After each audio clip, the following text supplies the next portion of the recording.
Halo semuanya, selamat datang di channel yang tidak layak untuk dihina ini. Sebelum kita mulai, atur posisi santainya, seruput kopinya, dan mari kita berkhayal. Kong Chen Guang yang menjadi kepala sekte Dewa Api, itu telah diambil jabatannya sebagai kepala sekte. Setelah dipukuli dengan menyakitkan, ia bahkan dipaksa masuk ke dalam kurungan. Leluhur kuno sekte Dewa Api, yang telah berkultivasi secara terpisah selama lebih dari 1 dekade pun keluar sekali lagi, dan mengambil kembali kendali atas sekte Dewa Apinya. Alasannya sangat sederhana, itu dikarenakan Chu Feng menyebabkan sekte Dewa Apinya tidak memiliki wajah. Jadi, dia harus bisa membunuh Chu Feng. Karena jika tidak begitu, maka tidak mungkin untuk menghilangkan kemarahan hatinya. Tetapi berita yang sangat cepat itu telah menyebar ke seluruh benua 9 provinsi, dan tidak dapat dihindari bagi Chu Feng dan Ziling yang telah mengunjungi sekte Dewa Api, lalu para murid sektenya dibantai, kemudian makam leluhur mereka digali, dan bahkan memaksa keluar leluhur lama sekte Dewa Api yang dengan susah payah berkultivasi. Setelah berita itu diketahui banyak orang, maka tidak diragukan lagi itu menjadi viral. Bahkan hampir tidak ada satu orang pun yang tidak menjadi sangat terkejut. Itu dikarenakan Chu Feng semakin hari menjadi jadi. Dia semakin menentang akal sehat, dan dia benar-benar telah menghancurkan akal sehat semua orang, sehingga dia mengambil inisiatif untuk pergi ke sekte Dewa Api untuk membuat kekacauan. Dia bahkan menggali makam leluhur sekte Dewa Api, membunuh sejumlah besar tetua dan murid, lalu menghancurkan istana yang tak terhitung jumlahnya. Dan telah dikatakan juga bahwa, bahkan formasi pertahanan sekte Dewa Api sekalipun, yang merupakan bantuan dari klan Jie saja dapat dihancurkan. Jika leluhur lama sekte Dewa Api tidak keluar, maka sekte Dewa Api pasti akan diratakan. Itu terlalu mengerikan, dan Chu Feng benar-benar terlalu menakutkan. Tapi selain Chu Feng, ada juga orang lain yang menjadi terkena bersamaan dengan viralnya Chu Feng. Dia adalah Ziling. Selama seseorang menyebutkan seorang wanita muda berpakaian ungu, yang kultivasinya berada di tingkat ke-9 dari ranah mendalam, dan memiliki kekuatan yang sama-sama menghancurkan akal sehat. Maka banyak orang dapat mengaitkannya dengan Lady Ziling, yang telah mengumumkan di perkumpulan perkawinan yang dilakukan di Villa Bergengsi, bahwa dia bersedia mengikuti jejak Chu Feng. Dengan seorang pria muda berusia 16 tahun, serta seorang wanita muda berusia 15 tahun, keduanya hampir menghancurkan kekuatan kartu truf sekte Dewa Api yang telah ada selama hampir 1000 tahun. Apakah artinya itu? Itu berarti bahwa keduanya tidak terlalu lemah. Sedangkan untuk sekte Dewa Api, itu berarti lawan mereka terlalu kuat. Chu Feng pasti merupakan orang yang akan menjadi orang yang sangat kuat. Itu adalah sesuatu yang disepakati seluruh benua dari 9 provinsi secara publik. Kekuatan pertempuran Chu Feng yang menentang akal sehat, saraf, dan bahkan kesembronoan Chu Feng yang sangat berani. Lalu sifat haus darah Chu Feng, tindakan gila Chu Feng, dan semua dari mereka sudah membuat keributan karena sudah diketahui. Chu Feng adalah pemuda yang berusia 16 tahun, dia telah menjadi orang yang paling banyak dibicarakan di benua 9 provinsi, dan nama Chu Feng juga menjadi representasi dari kejahatan. Ketika beberapa anak kecil dari keluarga besar bela diri tidak patuh, maka para senior mereka bahkan akan berkata, Chu Feng akan datang untuk menangkapmu, itu jika kamu tidak mau patuh. Dengan mengatakan itu, maka anak-anak kecil kemudian dengan patuh mendengarkan senior mereka. Tetapi ada juga beberapa orang yang merasa bahwa Chu Feng sangatlah berani, dan juga cukup mengesankan. Bahkan jika banyak kekuatan di benua 9 provinsi semua menginginkannya mati, dia bahkan masih tidak takut sedikit pun. Tidak hanya dia melarikan diri dari benua ini, dia bahkan berani berurusan dengan kekuatan itu, dan menyebabkan mereka menderita kerugian besar berulang kali. Mereka diserang lagi, dan mereka hampir sepenuhnya dimusnahkan. Harus dikatakan juga bahwa, Chu Feng menjadi idola di hati beberapa anak muda masa kini. Dia menjadi orang yang dikagumi banyak orang, dan beberapa orang bahkan membuat biografi tentang Chu Feng. Mereka melakukan itu karena, orang-orang itu merasa bahwa pemuda seperti Chu Feng, itu pasti akan menjadi karakter besar yang akan mengguncang dunia. Dia bahkan mungkin bisa melampaui keberadaan pendiri Naga Azure, dan menjadi legenda lain dari benua 9 provinsi. Bahkan ada banyak wanita yang berteriak keras bahwa mereka mencintai Chu Feng, dan ingin menikah dengannya. Mereka juga ada yang bersedia menjadi seperti Ziling yang mengikuti jejak Chu Feng, dan memohon Chu Feng untuk menerimanya. Bahkan ada beberapa pria gila yang mengatakan kalau mereka mengagumi Chu Feng, kemudian bersedia berteman dengannya, dan menjadi saudara bersamanya untuk bertarung melawan banyak kekuatan besar bersama-sama. Dan secara keseluruhan, di benua 9 provinsi saat ini, orang yang paling banyak disebut adalah Chu Feng. Sedangkan berita yang paling diperhatikan, itu adalah segala sesuatu tentang Chu Feng dan 6 kekuatan besar. Ketika berita tentang Sekte Dewa Api diketahui, yang paling terkejut dari mereka tidak lain adalah Sekte Yuan Gang, Lembah Bebas dan Tidak Terkendali, Sekte Putih Tersembunyi, Lembah Dewa Pedang, dan Klan Jie. Mungkin saat ini Chu Feng bukanlah masalah bagi Klan Jie. Lagi pula di dalam Klan Jie, mereka tidak hanya memiliki Jie Xingpeng untuk menstabilkan posisi mereka. Mereka bahkan memiliki leluhur tua jenius yang luar biasa, yang pastinya pernah membuat tercengang benua ini pada 100 tahun yang lalu. Ada juga banyak ahli di Klan Jie, dan formasi spiritual mereka bahkan sangat kuat. Mereka tidak khawatir jika Chu Feng ingin bertamu ke Klan Jie mereka dan kemudian membuat kekacauan. Malahan sebaliknya, jika Chu Feng benar-benar berani bersilaturahmi, itu sama saja dengan mengirim dirinya sendiri menuju kematiannya. Tapi itu berbeda bagi Sekte Yuan Gang, Lembah Bebas dan Tidak Terkendali, Sekte Putih Tersembunyi, dan Lembah Dewa Pedang. Karena mereka tidak sekuat Klan Jie, jadi mereka khawatir bahwa mereka akan dikosongkan, dan menderita kerugian besar seperti yang dialami Sekte Dewa Api. Jadi dengan segera, keempat kekuatan itu juga meminta leluhur mereka masing-masing yang saat ini berkultivasi secara terpisah, itu untuk keluar dan membiarkan mereka mengambil alih situasi genting ini. Ketika kelima leluhur tua dari 5 kekuatan besar keluar dari gunung mereka, dan belajar tentang keseluruhan masalah ini, mereka juga merasa bahwa penerus mereka melakukan tindakan yang benar, dan menyetujui untuk membunuh Chu Feng. Jadi, 5 leluhur tua bergabung dengan nama mereka, dan melaporkan kepada dinasti Jiang sambil memohon, agar dinasti untuk meningkatkan kekuatan ofensif terhadap Chu Feng bahkan lebih. Namun pada kenyataannya, dinasti Jiang seperti pemilik toko yang hanya memerintahkan orang lain untuk melakukan sesuatu, dan tidak melakukan tindakan apapun. Meskipun itu adalah penguasa benua 9 provinsi, selain provinsi Han yang didudukinya, semua provinsi lainnya ditangani oleh kekuatan kuat yang telah ada sejak lama. Setiap tahunnya dinasti Jiang hanya bertanggung jawab untuk mengumpulkan pajak, dan mengumpulkan beberapa hadiah. Selain itu, mereka tidak akan peduli dengan hal-hal lain.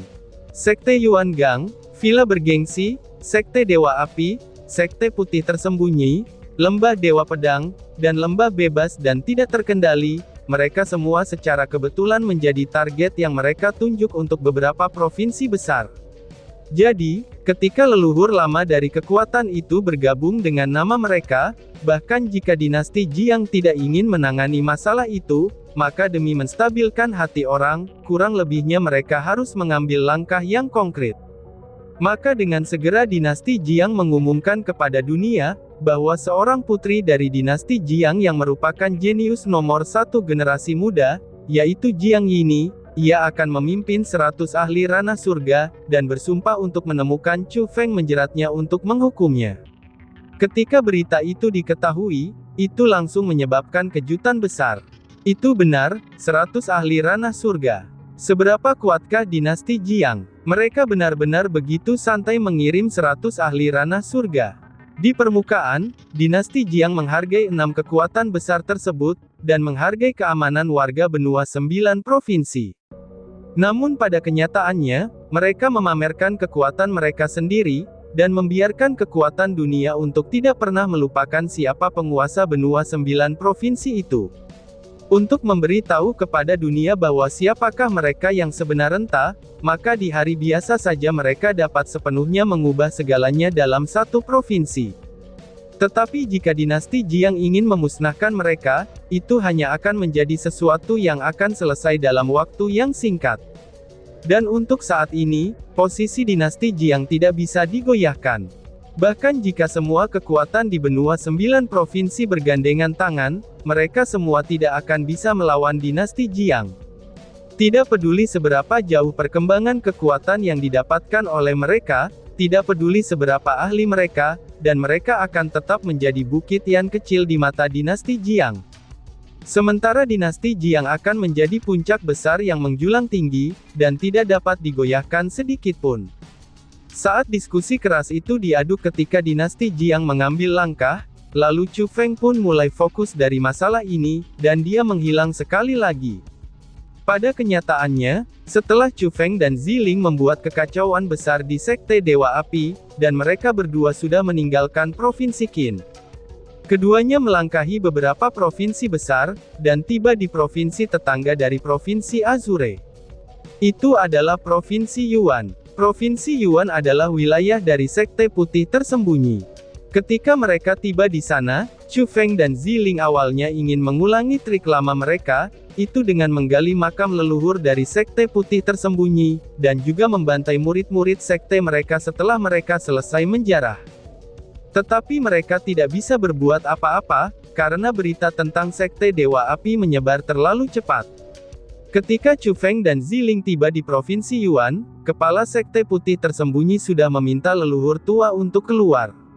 Mereka juga telah benar-benar meningkatkan pertahanan, dan banyak murid serta tetua yang berada di luar pun dipanggil kembali, karena mereka sangat takut menerima tangan besi Chu Feng. Dalam situasi itu, Chu Feng dan Ziling sementara waktu hanya bisa menikmati kedamaian ini. Keduanya juga sudah menemukan tempat tersembunyi, dan mulai berkultivasi di pengasingan.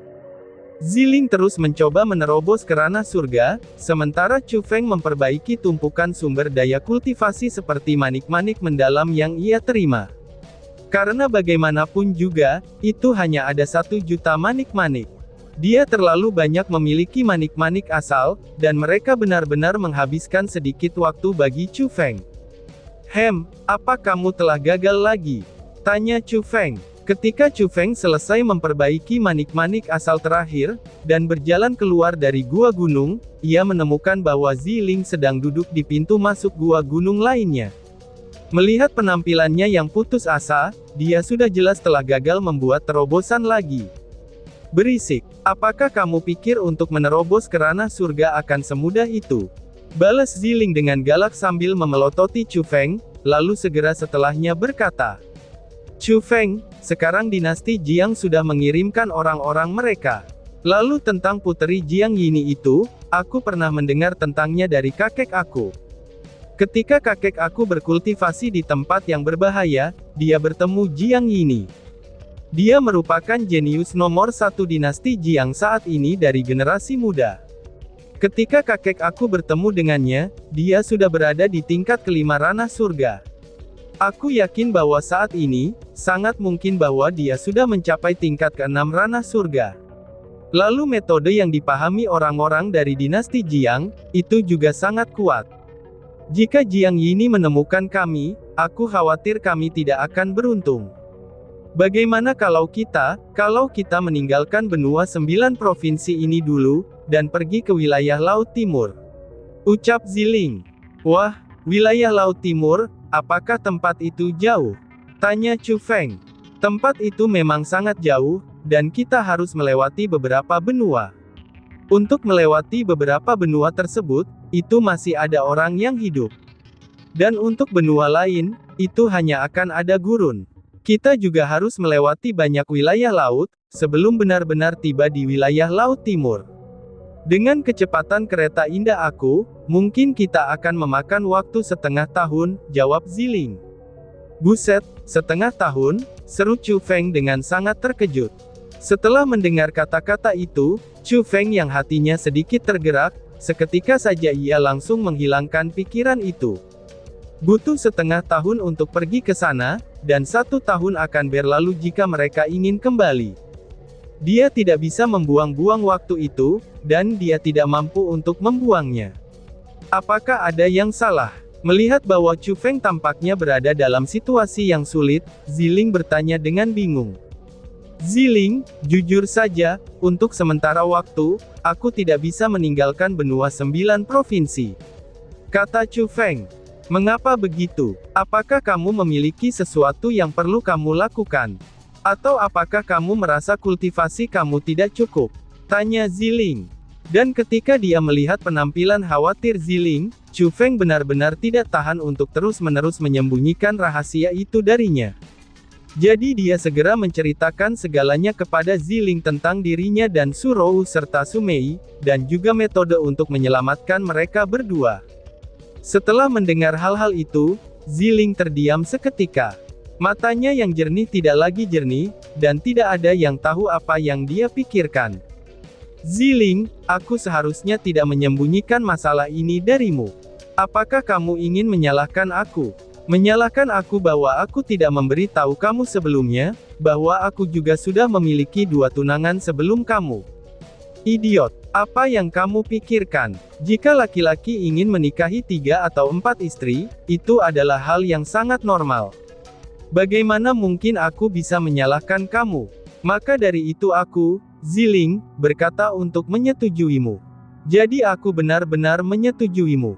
Tidak peduli orang seperti apa kamu itu, Karen sudah ditetapkan bahwa aku akan mengikuti kamu. Jika kamu ingin menyelamatkan rakyat jelata dunia ini, maka aku akan berbuat baik dan memberikan bantuan. Jika kamu ingin membantai semua orang di dunia ini, maka aku juga akan menjadi pembunuh yang biadab bersama kamu.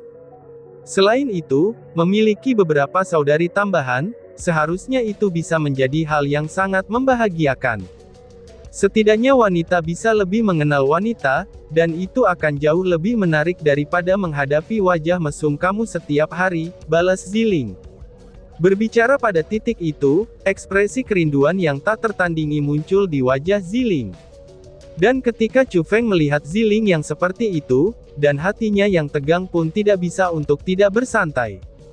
Karena setelah beberapa hari terakhir bersama-sama, Chu Feng juga sudah menemukan bahwa Ziling sebenarnya adalah orang yang berani menindaklanjuti dengan cinta dan benci. Setidaknya, dia benar-benar berani bertindak ceroboh untuk dirinya sendiri.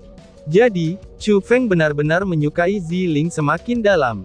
Dia berharap untuk mengambil Ziling sebagai istrinya, sehingga dia bisa menjalani hidupnya dengan wanita yang seperti dia. Lalu, apa yang baru saja kamu pikirkan? Tanya Chu Feng sambil tersenyum. Itu tentang, aku hanya sedang memikirkan hal yang berani. Tapi sebelum aku melangkah ke ranah surga, aku tidak bisa melaksanakannya. Jadi, aku tidak akan memberitahumu untuk saat ini. Ziling tersenyum dan berkata, Cih, masih aja main rahasia-rahasiaan denganku. Kamu terlalu pelit. Apapun itu, gadis memang selalu pelit. Bagaimana mungkin kamu bisa begitu murah hati seperti kita para laki-laki? Baiklah, aku juga akan memberitahumu sebuah rahasia, ucap Chu Feng dengan misterius. Rahasia apa? Melihat itu, Ziling dengan penasaran bertanya. Sebenarnya, selama kamu tidur bersama dengan aku, dan biarkan aku melakukan hal antara seorang pria dan seorang wanita dengan kamu, mungkin kultivasi aku dapat sangat meningkat, jawab Chu Fiding dengan bangga. Chu Feng mengatakan kata-kata tak tahu malu di permukaan, tetapi wajahnya memiliki kehikmatan yang sangat serius. Kamu mati saja, teriak Ziling. Ziling melolong marah, dan tamparan besar terbang ke arah Chu Feng. Dengan pengalaman bersama dalam beberapa hari terakhir ini, Chu Feng sudah menguasai keterampilan unik untuk menghindari tamparan kapan saja, dan di mana saja. Jadi, dia melesat dan menghindari serangan Ziling, dan berkata dengan wajah penuh keluhan. Apa yang aku katakan itu benar kan? Tanya Chu Feng. Cih, lebih baik kamu mati saja. Teriak Ziling yang benar-benar marah. Dengan tanda penghubung yang indah, dia segera mendatangi Chu Feng. Kali ini Chu Feng tertangkap basah. Lalu dengan ceroboh telinganya dijepit oleh Ziling. Kemudian setelah itu, Ziling memutar tangannya. Dan dari bagian dalam gua di gunung itu, jeritan menyakitkan yang seperti lolongan serigala atau hantu segera berseru. "Tolong, selamatkan aku. Calon istriku ingin membunuh suaminya," teriak Chu Feng. Hanya setelah disiksa sepanjang pagi, kemudian keduanya pun akhirnya bisa tenang. Ziling duduk di pohon yang besar, dan sambil mengayunkan kakinya yang putih salju, langsing, dan indah, dia mencibirkan mulut kecilnya, dan seolah-olah dia masih marah pada Chu Feng. "Istriku, makan siangnya sudah ada di sini. Hidangan hari ini adalah buaya panggang, harimau bakar, beruang panggang, babi hutan panggang, elang bakar, dan angsa panggang. Lalu apa yang ingin kamu makan?" Teriakan Chu Feng datang dari bawah pohon. "Aku tidak ingin makan apapun selain daging binatang buas. Aku ingin makan makanan lezat yang terlihat bagus, wangi, dan rasanya juga enak," kata Ziling. "Kalau makanan yang lezat, aku tidak tahu cara membuatnya," balas Chu Feng sambil menggarukkan kepalanya. Lalu ia melompat dan mendarat di pohon besar, dan kemudian berlutut di sebelah Ziling. Dia berbicara kepada Ziling sambil menyeringai. "Istriku, bagaimana kalau hari ini, aku membawa kamu keluar untuk makan enak?" "Hore, hore, ingin makan apa?" tanya Ziling. Setelah mendengar kata-kata itu, Ziling yang bosan dengan rasa liar pun langsung bertepuk tangan, dan berteriak hore. "Kami akan makan apapun yang ingin kamu makan. Istriku, ayo naik," ucap Chu Feng sambil naik ke udara, dan naga biru muncul di bawahnya. Setelah terbang 2 lingkaran di sekitar pohon besar itu, dia segera mendatanginya. "Itu tidak dibutuhkan, karena milikmu itu terlalu lambat. Itu akan jauh lebih baik duduk di atas keretaku," balas Ziling sambil menggelengkan kepalanya. "Apa yang kamu ketahui? Ini tuh disebut romantis. Cepatlah datang, dan mari kita pergi," kata Chu Feng dengan tegas. "Baiklah," balas Ziling dengan ragu-ragu sedikit, tapi dia masih melompat dan duduk di belakang naga biru Chu Feng. Kali ini Ziling mengulurkan tangannya tanpa meminta Chu Feng, dan menggenggam di pinggangnya Chu Feng. Dia juga menempelkan wajah mungilnya yang sangat cantik di punggung Chu Feng. Merasakan tindakan Ziling, Chu Feng bersukacita dalam hatinya.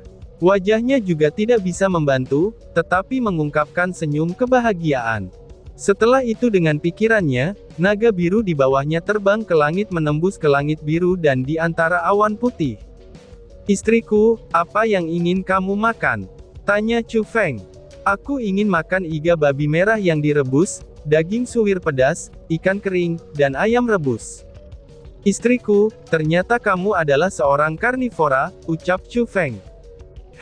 Aku tidak pernah mengatakan kalau aku seorang vegetarian," balas Ziling. "Oh, tapi kamu tahu kan, kalau aku sangat menginginkan satu bagian tubuh yang sangat lezat, hehehe," ucap Chu Feng. "Bajingan," teriak Ziling. "Aduh, aku belum mengatakan apa-apa," balas Chu Feng. Dan tiba-tiba saja bersambung. "Sekian dan terima kasih banyak. Bye-bye."